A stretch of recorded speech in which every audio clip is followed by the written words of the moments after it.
Amém, amém. Amém, meus amados irmãos. A graça e a paz de Jesus Cristo a todos. Cumprimento a todos os irmãos da Missão Evangélica Filantrópica Jesus Te Ama. A todos os irmãos da Igreja Batista Nacional. Também aqueles que estão aí por via Facebook e também por YouTube. Amém? Abra sua Bíblia no Evangelho de João, capítulo 19. Hoje é dia de ceia do Senhor.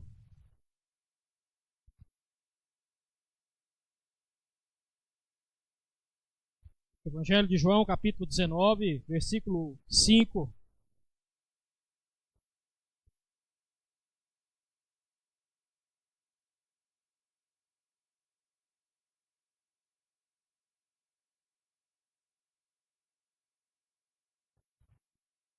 João 19, verso 5. Diz assim para mim e para você: Então, assim que Jesus veio para fora, usando a coroa de espinhos e a capa de púrpura, disse Pilatos ao povo: Eis aí o homem, ou eis o homem. Amém? Feche seus olhos, vamos fazer uma oração. Nesse momento você vai confessar os seus pecados, as suas falhas, porque daqui a pouco você vai comer do pão e beber do cálice, e você precisa estar com o coração no Senhor. Amém? Senhor nosso Deus, em nome de Jesus, nós confessamos agora, Pai, tudo aquilo, Jesus Cristo, que nós fazemos, Pai, todo o nosso orgulho, Pai, avareza, Pai, toda a nossa imoralidade, Pai, nossa omissão, Pai, nossa falta de capacidade, Senhor, que o Senhor Deus joga ali na cruz do Calvário, Senhor. Pai, que tudo aquilo que é maldição, tudo aquilo que é impedimento, o Senhor jogue ali na cruz do Calvário, Senhor. Pai, em nome de Jesus, Pai, liberta-nos de nós mesmos, Senhor. Que o Teu Espírito faça crescer em nós o fruto, que o Teu Espírito faça crescer em nós os dons, Pai. Em nome de Jesus Cristo é o que nós te pedimos nesse dia de hoje, Pai. Que não seja a palavra do ser humano falando, mas a palavra do Senhor, Pai. É o que nós te pedimos, Deus, em nome de Jesus Cristo. Amém. Meus amados irmãos, essa palavra está no Evangelho de João, capítulo 19. Ela parece uma palavra muito simples, mas toda vez que eu começo a meditar na vida de Jesus, eu sou levado a essa palavra, a essa declaração. Só para a gente fazer uma revisãozinha do que está acontecendo aqui, para você entender.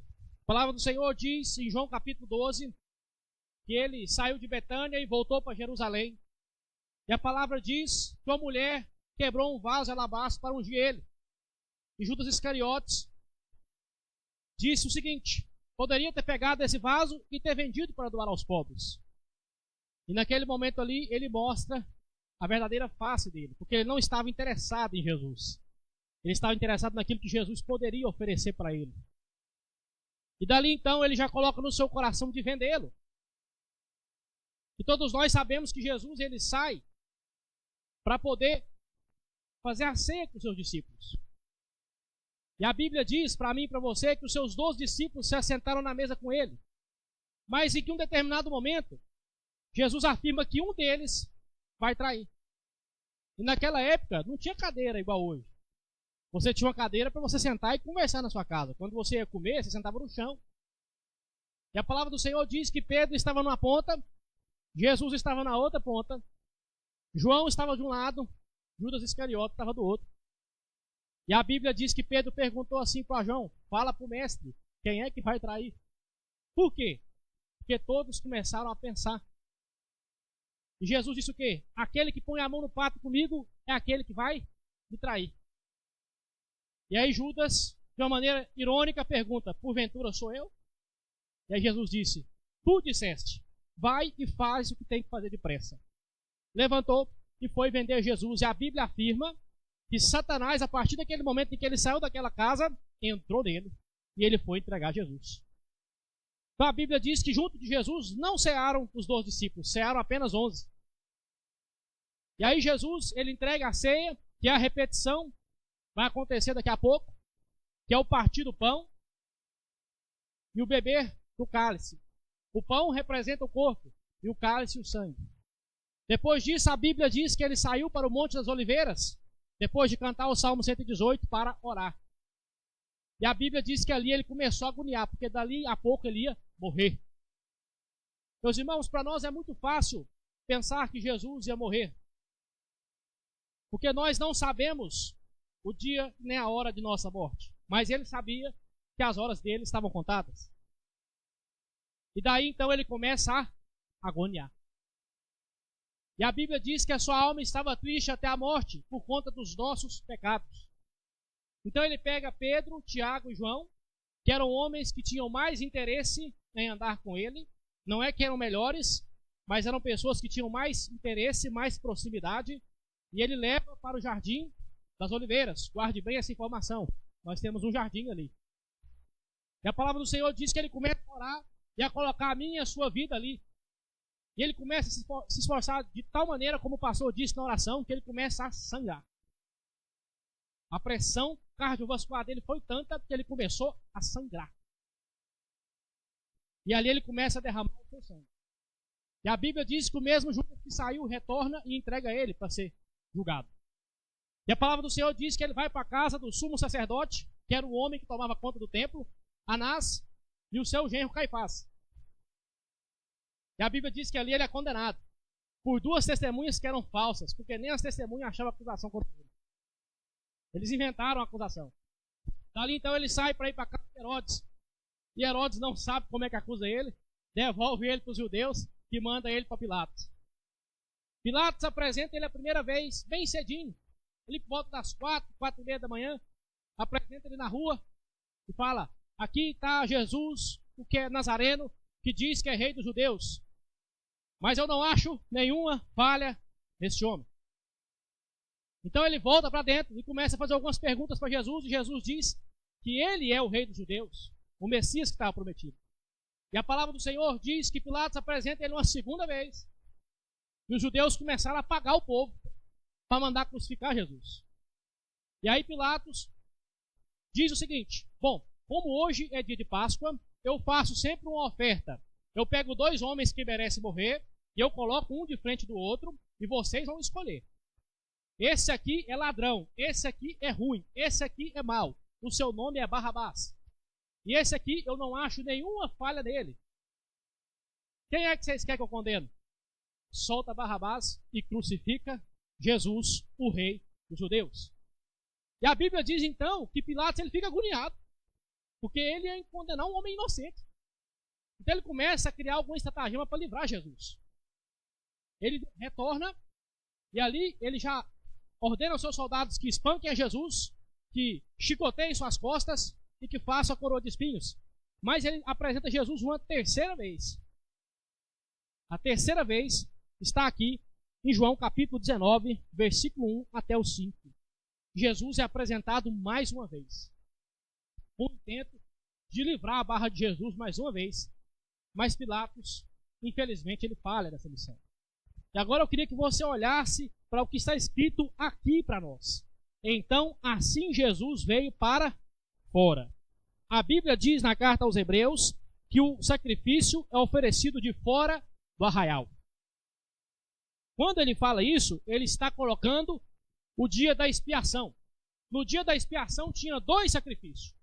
Tinha um sacrifício que era feito dentro do tabernáculo e o outro que era feito fora do tabernáculo. Aquele que era feito fora do tabernáculo era um bode vivo, que Moisés aspergia o sangue e soltava ele no deserto, para que ele carregasse o pecado do povo. E é por isso que Jesus sai para fora, para que o povo pudesse ver ele. Quando ele sai para fora, não é só para aquele povo que estava ali ver ele, mas é para que eu e você pudéssemos ver a ele. E ele diz lá em Hebreus: saiamos, pois, fora do arraial para contemplar esse holocausto. Você já saiu para fora para contemplar o holocausto de Jesus? Você já fez o exercício de contemplar esta fala de Pilatos? Jesus veio para fora, para ser exposto. Nós não estamos falando de eu e você, meu irmão. Meros homens falhos, pessoas cheias de defeitos, iniquidades, pecados, fraquezas. Nós temos qualidade, mas nós estamos reunidos com fraqueza também. Agora Jesus não.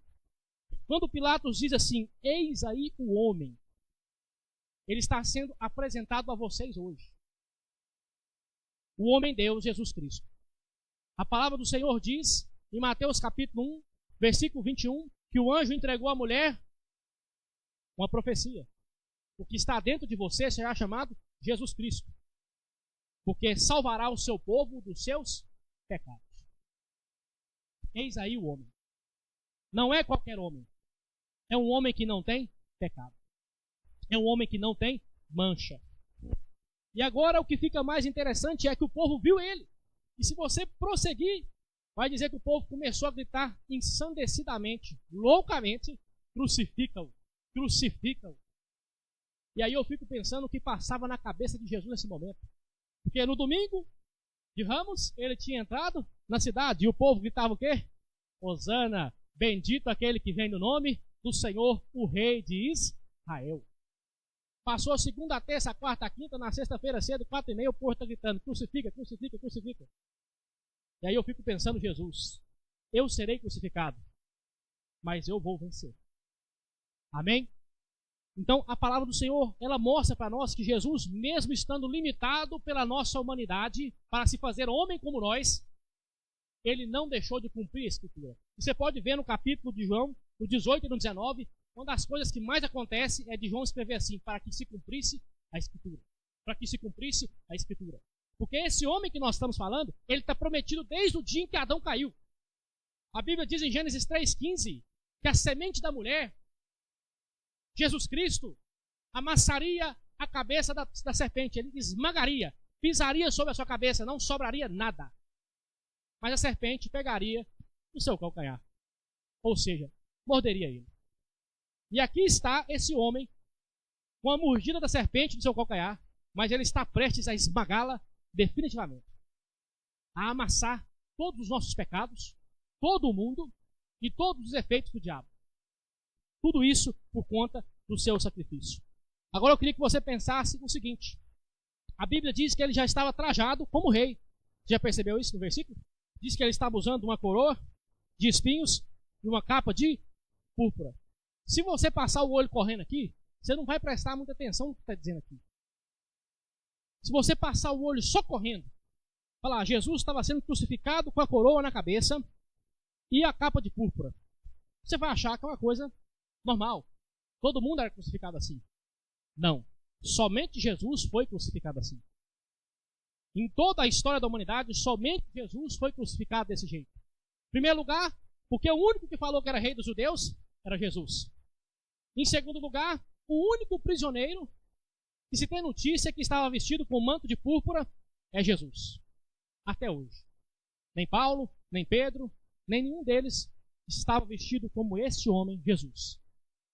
Em primeiro lugar, se você for lá em Gênesis capítulo 3, abra sua Bíblia em Gênesis 3, versículo 17, depois que Adão caiu, a Bíblia diz que Deus soltou uma palavra de maldição contra ele. E a Adão, Deus disse, porquanto tu destes ouvido à voz da tua mulher, e comeste da árvore que te ordenei, dizendo, não comerás dela, maldita é a terra por tua causa. Com dor comerás dela todos os dias da tua vida. Daí nós ralarmos, né, para poder trabalhar. Versículo 18, Gênesis 3, 18. Espinhos e cardos também você terá que tomar conta, te produzirá, e comerás a erva do campo. E aquele versículo que nem o homem gosta. Versículo 19, no suor do teu rosto comerás o teu pão, até que tornes a terra. Já percebeu que Deus falou que nós temos que trabalhar? É para os homens, não é para a mulher não? É o homem quem tem que trabalhar. Versículo 18 diz, espinhos e cardos também te produzirá. Você está vendo o que causou o pecado? Tinha espinho antes da queda?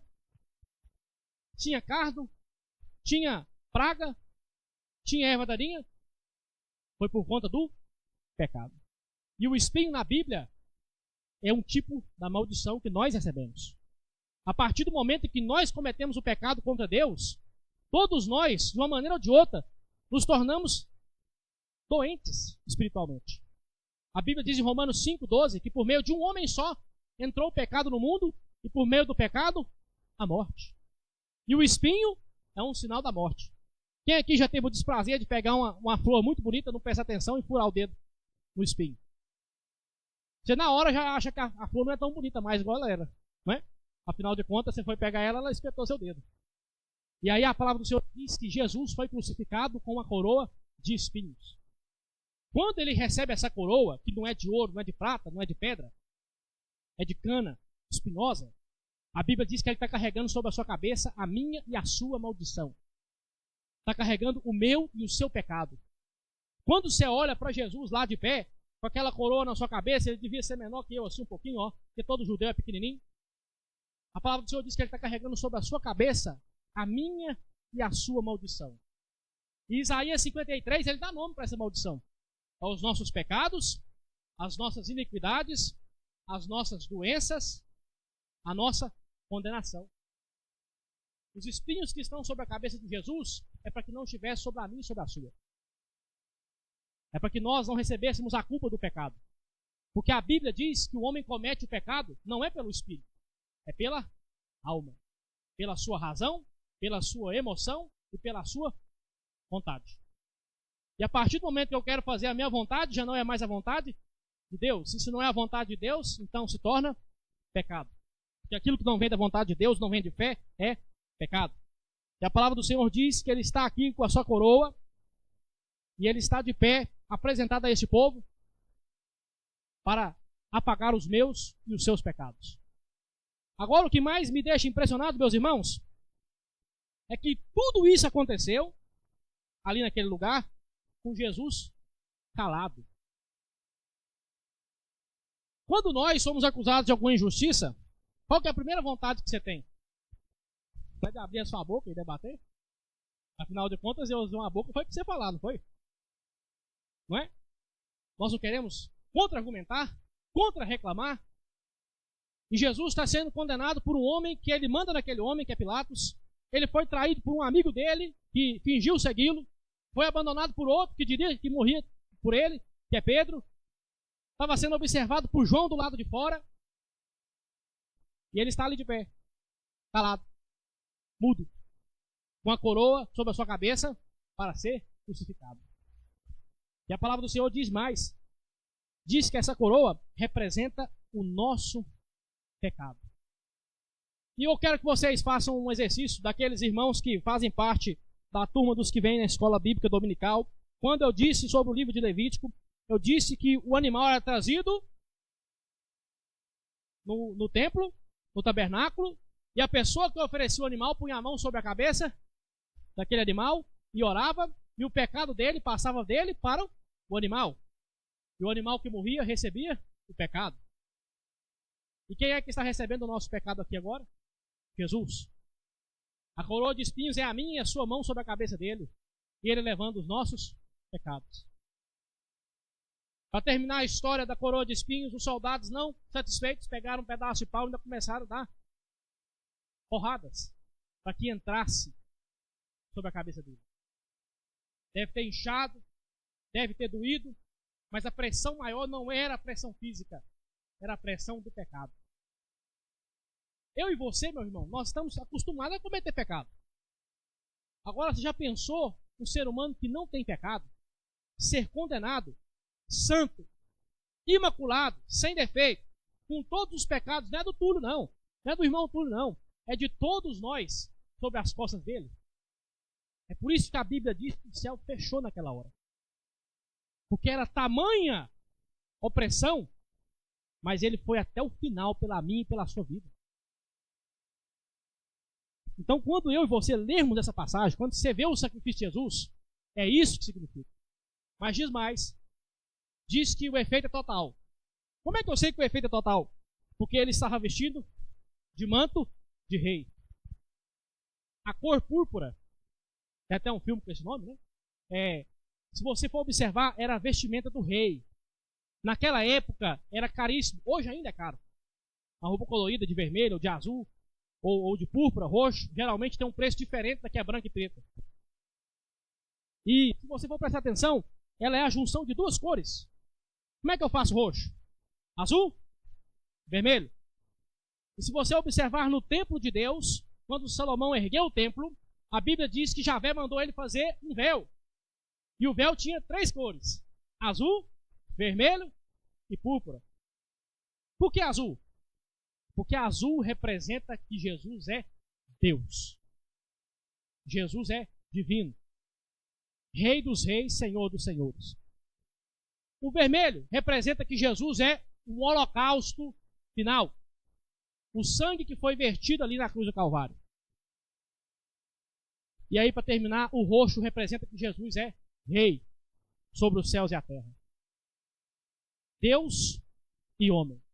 Eis aí o homem Deus Jesus Cristo. É aí que eu quero chegar para você. Por que que eu posso ter confiança total em Jesus? Porque o homem que está sendo oferecido no sacrifício ali não é eu e você. É Deus.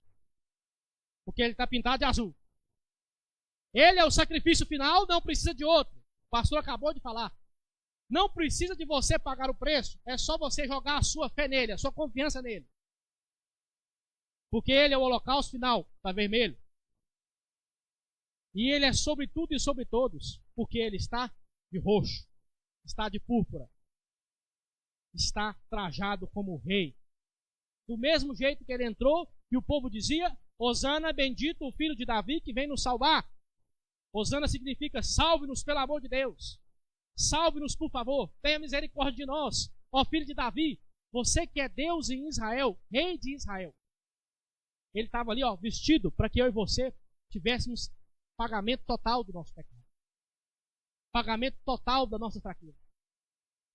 Então, quando eu olho para Jesus, eu posso falar como Paulo, meu irmão. Posso todas as coisas em Jesus Cristo que me fortalece. E as pessoas muitas das vezes tomam esse verso como se fosse um verso de vitória. E ele é um verso de vitória mesmo, porque aquele homem está dentro da cadeia. Ele está preso, ele não tem condição, ele não tem roupa no corpo, ele não tem dinheiro, ele não tem nada. E ele olha para Jesus pregado na cruz e ele diz: eu posso todas as coisas em Jesus Cristo, porque ele me fortalece. E terminando a sua carta, ele diz: o meu Deus suprirá todas as vossas necessidades em glória por meio de Jesus Cristo. Ontem eu pregava lá na Mefige e eu disse: tem como não crer num Deus desse? Tem como não amar um Deus desse?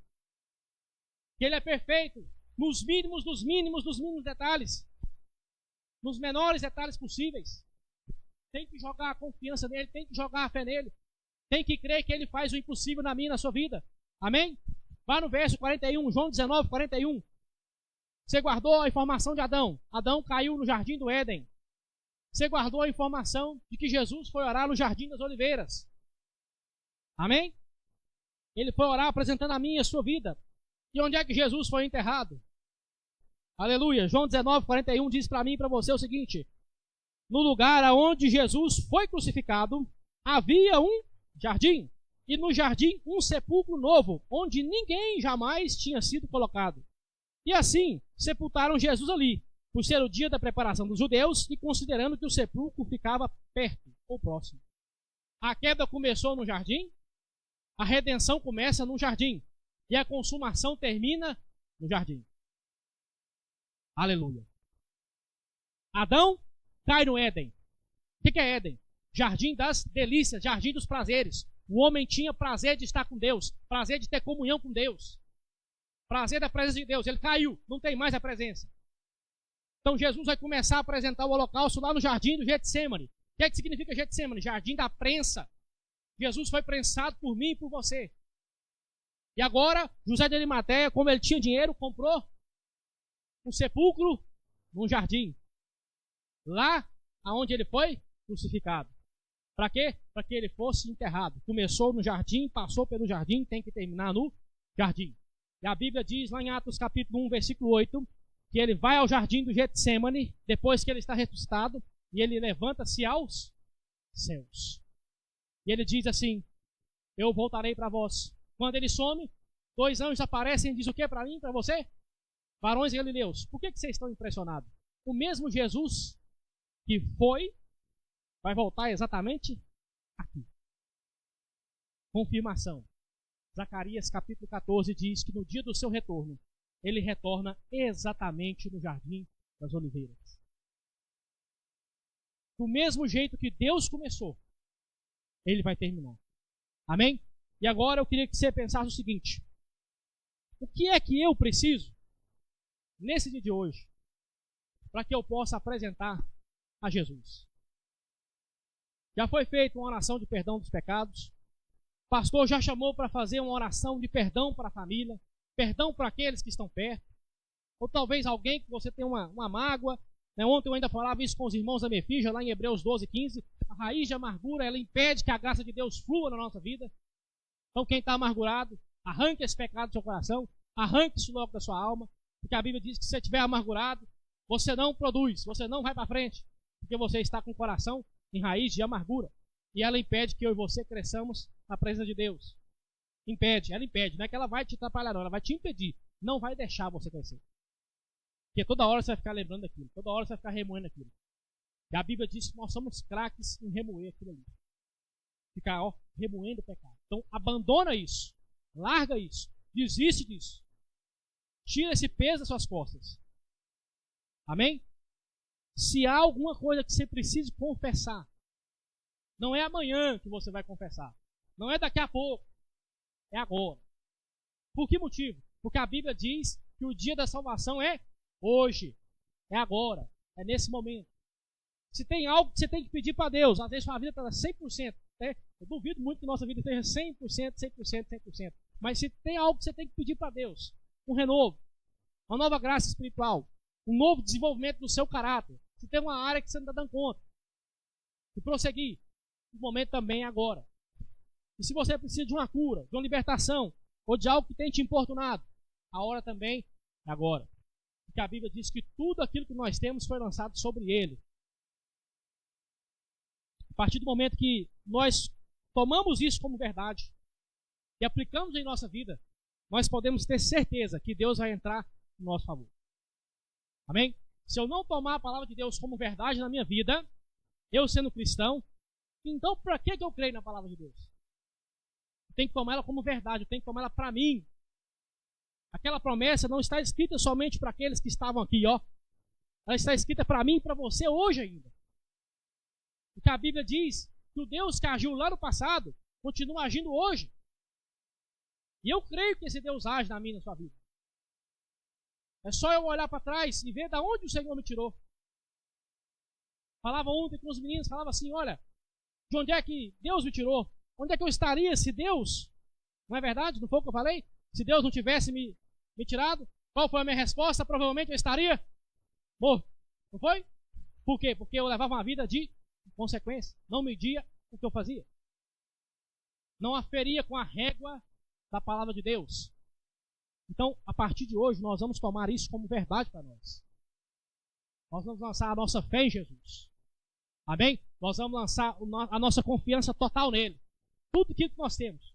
Tudo. Sua vida, sua casa, sua família, sua alma, seus bens. Nada é seu. Tudo pertence ao Senhor. A partir de hoje, tudo é de Deus. Porque se você ficar segurando qualquer área da sua vida, é impossível Deus fazer alguma coisa.